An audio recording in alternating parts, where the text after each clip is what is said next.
Hello, आज म तपाईहरुसँग basic showing tutorial part 9 लिएर आएछु। यसमा चाहिँ हामी लुगा कसरी आइरन गर्ने भन्ने विषयमा बोल्छौं। अनि नम्बर 1 मा हामीलाई चाहिने आइरन हो। यदि तपाईसँग छैन भने मेरो तल यो भिडियोको डिस्क्रिप्सनमा हेर्नुस्, म त्यहाँ लिंक लगाइदिन्छु, त्यहाँबाट किन्न सक्नुहुन्छ है। अनि यो चाहिँ कसरी युज गर्नुपर्छ भन्दाखेरि यहाँ देख्नुभयो नि, यो पानी लाउने, यहाँबाट पानी लाउनुपर्छ। मैले पानी लाएको छुइनँ किनभने मलाई यो लुगामा पानी चाहिएको छैन है। अनि यस्तो भयो। अनि त्यहाँदेखि यो चाहिँ पानीको स्प्रे फाल्ने। अनि यहाँ तपाईको लुगामा चाहिँ जस्तै कोट प्यान्टहरुमा चाहिँ मजाले आइरन बसाउनु छ भने यो स्टिम यता घुमाइदिने, यसरी घुमाउने है, यो यसरी घुमाउने, यहाँ धर्को छ। अनि अब यो ड्राई क्लिन मलाई यसमा यो लुगामा त्यस्तो कपडा सर लाउनु पर्ने छैन है। त्यो जसो गरी यसलाई खासै यस्तो मतलब नगर्दा हुन्छ, यो त्यतिकै छोडिदिँदा हुन्छ। अनि नम्बर 2 मा चाहिँ यो धर्का देख्नुभयो नि तपाईले, यो गोलो देखाएको। यहाँ देख्नु लुगाको नाम देख्नु, सिन्थेटिक अनि सिल्क, वुल, कटन, लिनेन छ नि। यहाँ लिनेन भन्ने चाहिँ एकदम सुती टाइपको हुन्छ है, त्यो चाहिँ बाक्लो सुती टाइपको। कटन, यो लुगा मैले चलाउँदै गरेको कटन हो। यो अनुसारले नै यो कुन लुगामा आइरन गर्ने, यो रातो बटनको सिधा पार्ने। अनि अथवा तपाईलाई कपडाको मेटेरियल थाहा भएन यो कपडा के हो भन्ने भयो भने कसरी गर्नुहोस् भन्ने म चाहिँ अब मैले पहिला सिक्दा चाहिँ कसो गर्थे भन्दाखेरि, यदि कपडा चाहिँ हतपत आइरन गर्दा टिप्दै नै भन्ने जस्तो लाग्यो भने तपाई यो बीचमा कटनतिर राख्नुहोस् हैन। यो बाक्लोपट्टि चाहिँ नजानुहोस्, भरिसके धेरै छिटो डढ्छ हैन। अनि तपाईको कपडा एकदम त्यो नेटको जस्तो छ, छिटो टिप्ने टाइपको छ भने चाहिँ यसलाई यसो गर्ने। अनि यो यता कम्ती गर्ने। यो सिल्क भनेको चाहिँ त्यो एउटा हुन्छ नि, तपाईलाई म क्लु दिन्छु।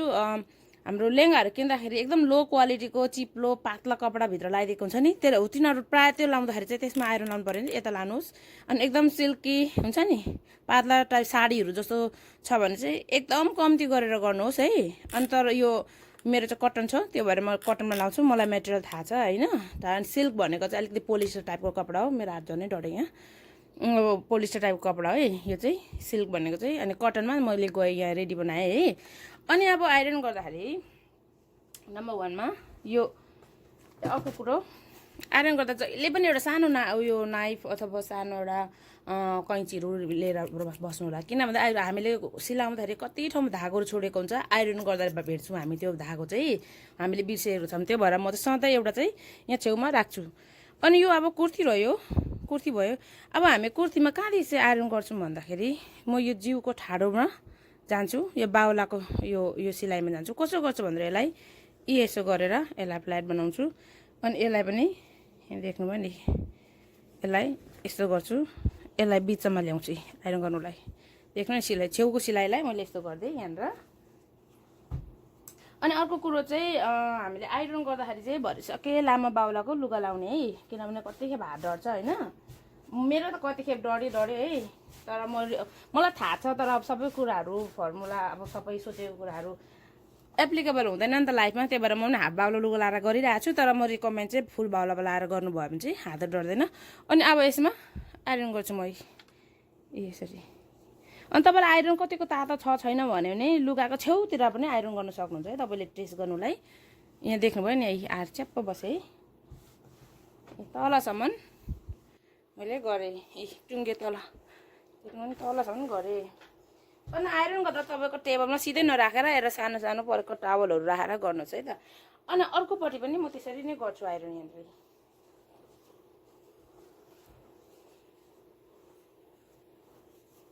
देख्नुभयो नि है। अनि यहाँ बाहुला माथि, अनि मुनि खुम्चेको ठाउँमा कहाँ कहाँ आइरन लाग्छ के त्यो टेन्सन नलिनुहोस्, त्यो भरे आइरन गर्दा सप्रिन्छ है। अनि आइरन गर्दाखेरि जहिले पनि एउटा हातले यो आइरन पछाडि तान्दा यहाँ राख्नुहोस्। किन यसो गर्दा यो मेरो लुगा चाहिँ कटन भएको कारणले नलाउनु केही हुँदैन। तपाईँको सिल्की लुगा चाहिँ आइरन सँगसँगै टाँसिन्छ, अनि त्यो धेरै बेर टाँसेपछि त्यो तातोले त्यो टिप्न सक्छ है। अनि त्यो भएर यसो गर्ने। अथवा यहाँ अब उँधो तान्नु छ भने चाहिँ यहाँनिर समात्ने। अनि यहाँनिर सिलाइमा चाहिँ कति अब यो सिलाइमा चाहिँ अलिकति दोब्रियो भने तपाईँले हातले यसो गर्ने, यसो गरेर आ पारेर यसो गरेर सनक्का पारेर यसरी गर्ने। अब सेकेन्ड स्टेप चाहिँ हाम्रो, म जिउमा जाँदिनँ अहिले, म पहिला यहाँ वरिपरि गरिसक्छु है। यो भयो, यो कुममा भयो है। कुमको लागि म के गर्छु भन्दाखेरि, मेरो एउटा यो सिरानी छ, मेरो नानीले ह्याप्पी फेस बनाएको छ। मेरो 3 जना केटाहरू छ है, तिनीहरूले धेरै काम गर्छ। यो कुममा चाहिँ कसरी गर्छु भन्दाखेरि यहाँभित्र हाल्छु। तपाईँको यो छैन भने नि केही फरक हुँदैन होइन, उयो तपाईँले टेबलमा त्यति पनि गर्न सक्नुहुन्छ। तर आज चाहिँ मैले चाहिँ अब देखाउँदा चाहिँ अब राइट वेले देखाउँ भन्ने भएर मात्रै मैले गरेको, न म प्रायः जस्तो युज पनि गर्दिनँ म यो है। यसरी बाहुलातिर पनि गर्ने, कुममा पनि सिलाउने, चिल्लो भयो नि। अब अर्कोपट्टि पनि त्यसरी नै गर्ने।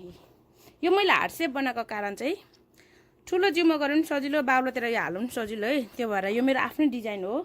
तपाईँलाई के अरे मैले के गर्छु, क्राफ्टिङहरू के डिजाइन गर्छु भने मेरो युट्युबमा अरू पनि फलो गर्न सक्नुहुन्छ। अरूलाई अरू भिडियो पनि मेरो प्लेलिस्टमा गएर क्लिक गर्न सक्नुहुन्छ है। त्यसमा म धेरै क्राफ्टहरू गरिरहेको हुन्छु। यो चाहिँ मेरो एकदम हबिस हो। हबी भएको कारणले होला म जसरी पनि भ्याउँछु है। अनि अब यो बाहुला मिलाउँछु म।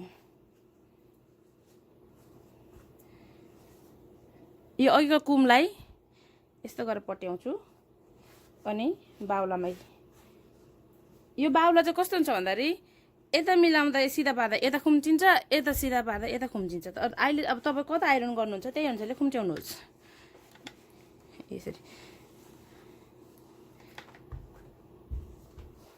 यसो गरेर देख्नुभयो नि, यसो गरेर अब यहाँ खुम्च्याउसम्म गर्ने। खुम्च्याउसम्म कसरी गर्ने, यसो गरेर गर्ने। यसरी यता खुम्च्याउने, अघि हामीले आइरन गरेर सिधा बनाएको छौँ यहाँनिर यसो गर्ने।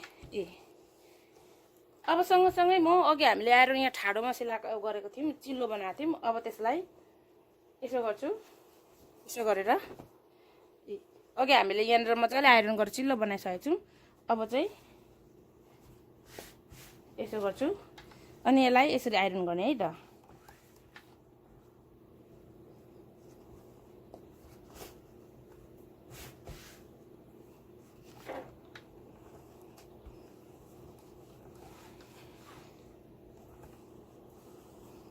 यसरी आइरन चिल्लो भयो।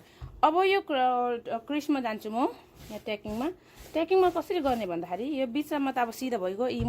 अघि मैले तपाईँलाई भने नि धागो रक हुन्छ भने नि यहाँनिर मैले धागो दिएँ यसरी। यो ट्याकिङमा बिचमा त सिधै भइगयो। अब यो खुम्चेको ठाउँमा कसरी गर्ने भन्दाखेरि यसलाई चाहिँ यसरी माथि नै खुम्च्याउने। यसरी देख्नुभयो नि है, अलिकति भिडियोमा देखिए जस्तो लागेन है। यसलाई चाहिँ यो खुम्चेको थियो माथिको ट्याकिङको खुम्चेको ठाउँमा चाहिँ यस्तो गर्ने, यसलाई यस्तो हातले फिजाउने अनि एकदम टाइट बनाउने अनि यसो गर्ने। हेर्नुहोस् है त। अब तल पनि त्यही प्रोसेस गर्ने। यहाँ देख्नु भएको छ तपाईँले खुम्चेको यहाँनिर यसलाई सिधा बनाउनु यस्तो गरेर अनि आइरन गरिदिने है। यदि तपाईँले आइरन पर्फेक्टली गर्नुभयो भने लुगा अलिअलि मिलेको छैन भने त्यहाँबाट पनि हेल्प हुन्छ।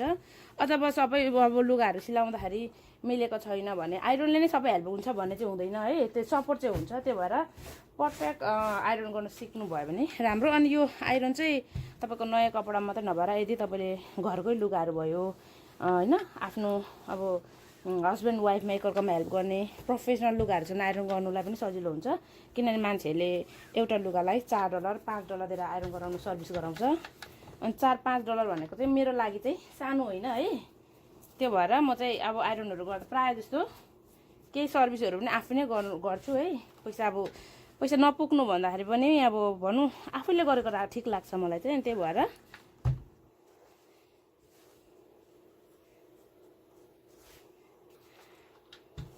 मैले यो अघि उतापट्टिको जस्तै गरेर गरिरहेको छु। अनि यो आइरन गर्दै जाँदाखेरि टाइमहरू अलिकति एक्स्ट्रा टाइम हुन्छ। अनि म त्यतिखेर गफ पनि गरिरहेको हुन्छु। किनभने म गफ गर्नु मनपर्छ कि मलाई गफ गर्नु चाहिँ मन पराउने मान्छे है म चाहिँ।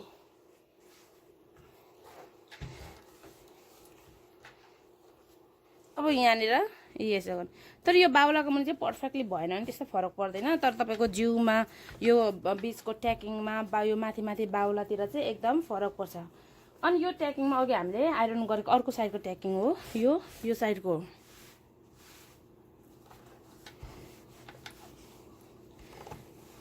यो साइडको ट्याकिङ हो यो चाहिँ।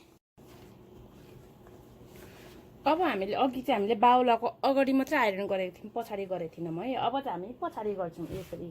पछाडिको अलिकति तपाईँलाई याद छ होला हामीले सिलाउँदाखेरि अगाडिको बाहुला अगाडिको कुर्तीको त्यो बाहुलामा पर्ने अलिकति आधी इन्च जस्तो काटेर हामीले ठाडो यहाँनिर अलिकति यस्तो गरेर काटेर फ्यालेको थियौँ। हो त्यो कारणले अगाडिको चिल्लो हुन्छ, यी पछाडिको अलिकति खुम्चेको हुन्छ यी धेर भएर। त्यही भएर आइरन गर्दा यसलाई यसरी तन्काउने, देख्नुभयो नि यसरी तन्काउने अनि आइरन गरिदिने। आइरन अथवा तपाईँले आइरन गर्दाखेरि यताबाट आइरनले ठेलेर लाँदैन हुन्छ है, यसरी ठेल्ने अनि यो यसो गर्ने अनि यहाँ पनि। अनि तपाईँले अर्को कुरा चाहिँ आइरन गर्दाखेरि यदि तपाईँले नेटको कपडामा गर्नुभयो भने अथवा साडी जस्तो कुरामा आइरन गर्नुभयो भने सिधै कपडामा राखेर आइरन नगर्नुहोस्। त्यसलाई चाहिँ माथिबाट एउटा नेट पाउँछ किन्नलाई है, नेट पाउँछ, त्यो नेट राखेर आइरन गर्नुहोस्। किन त्यसो गर्नाले तपाईँको साडीहरू डढ्ने ओर्नेबाट बाँच्छ है। त्यो नेट म अहिले तपाईँलाई देखाउँछु यो आइरन गरिसकेपछि। र यदि तपाईँ त्यो किन्न चाहनुहुन्छ भने पनि म डिस्क्रिप्सनमा लगाइदिनेछु, तल युट्युबको डिस्क्रिप्सनमा है। अनि त्यसमा क्लिक गर्नुहोस्, त्यहाँबाट त्यो वेबसाइटबाट जानुहोस्, अनि त्यहाँबाट अरू के चाहिन्छ सोइङ मेसिनहरूको सामानहरू है।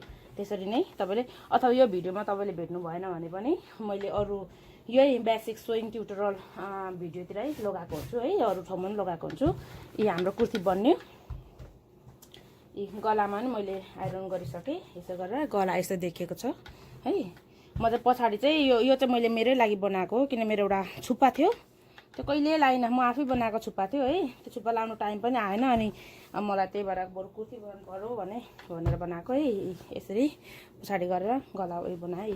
यो कुर्ती चाहिँ मैले एकदम मलाई लुज हुने गरी बनाएको छु, किन भन्दाखेरि मलाई यो पेन्टतिर पनि लाउने इच्छा छ है। कुर्ती भन्दा पनि मलाई त्यो अलिकति हुन्छ नि पेन्टमा लाउने कुर्ती टाइपको बनाउनु मन लागेको, अनि अलिकति लुज बनाएको छु। अब अलिकति टाइट चाहियो म फेरि टाइट बनाउन सकिहाल्छु है। मेरो 38 हो मेरो बस्ट राउन्ड, तर मैले 41 बनाएको छु। मैले अघि नेटको कुरा गरेको यही हो, यो म्याच नेट हो। यो चाहिँ माथिबाट आइरन गर्दा डढ्दैन यो नेट चाहिँ। त्यो भएर तपाईँको यदिको साडी जस्तो पातला कपडा अथवा तपाईँको नेटको लेङ्गाहरू प्रायः जस्तो हुन्छ नि हो, त्यस्तोहरूमा आइरन गर्नु पऱ्यो भने चाहिँ कसरी गर्नुहोस् भने तपाईँलाई म देखाउँछु। यो यसरी पहिला आफूले कहाँ आइरन गर्ने रेडी बनाउने, अनि यसलाई माथिबाट राख्ने, अनि यसरी गर्ने, यसो गरेर सजिलो हुन्छ। अनि तपाईँलाई यदि यो पनि चाहियो भने, आइरन चाहियो भने, कुनै सोइङ मेसिनको सामानहरू चाहियो भने म तल डिस्क्रिप्सन लिङ्कमा लगाइदिनेछु, त्यसबाट चेक गरेर तपाईँले किन्न सक्नुहुन्छ है। त अब आई होप मलाई तपाईँलाई भिडियो मन पर्यो। यदि भिडियो मन पर्यो भने प्लिज लाइक, सेयर, कमेन्ट गरिदिनुहोस् है त। Thank you.